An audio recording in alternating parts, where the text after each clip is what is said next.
Hello viewers, welcome to RK Keynotes. Today we're going to start with a new module called Predictive Modeling.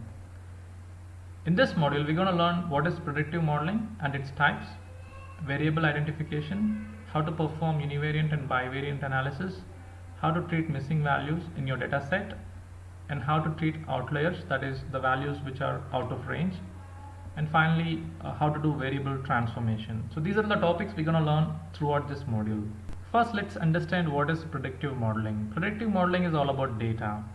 We're going to use past data and attributes and trying to predict future of the data. This is predictive modeling. Examples are like recommending movies. We know that YouTube and Netflix and so many applications use recommending algorithms to recommend a particular movie for a particular user, which means that they're going to have a past data of a particular user according to the gender of the user and the location of the user and his likes and his past data. They will recommend the movies so that they can generate a nice revenue, and also the user will feel that they will get connected with the application forever.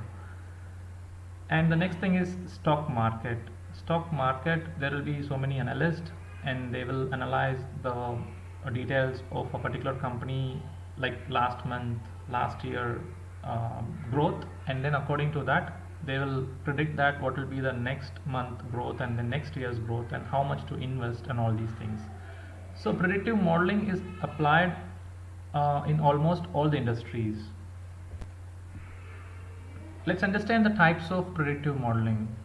Predictive modeling is classified into two types basically, that is supervised learning and unsupervised learning.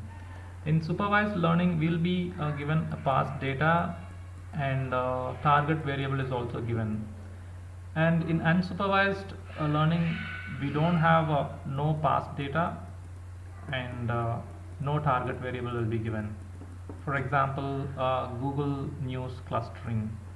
So here predicting is bit difficult, and further supervised learning is classified into two types, that is regression and classification. For supervised learning we can take an example of house rent prediction. That means that we'll be having a data like how many bedrooms, what is the area of square feet, and how many bathrooms, and these many data will be there, and then the price will be given, right, which means the target variable is also given. So but over here in Google News clustering there won't be nothing like this. We need to try to cluster the similar types of news, so basically which is tough. So we need to do some kind of clustering techniques so that we can perform this.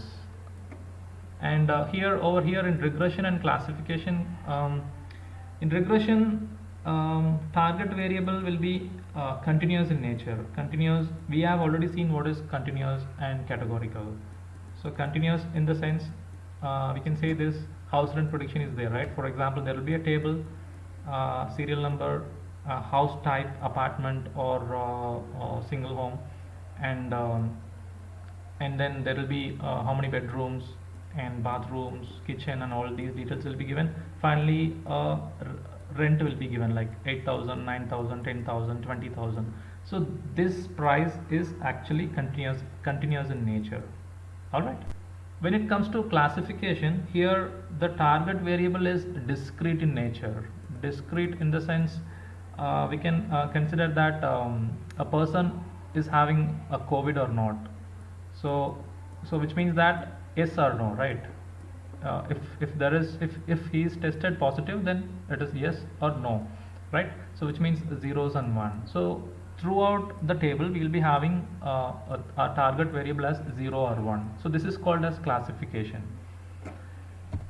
And here in unsupervised learning there is one type called clustering, where we can say this as like we'll be using this for document clustering.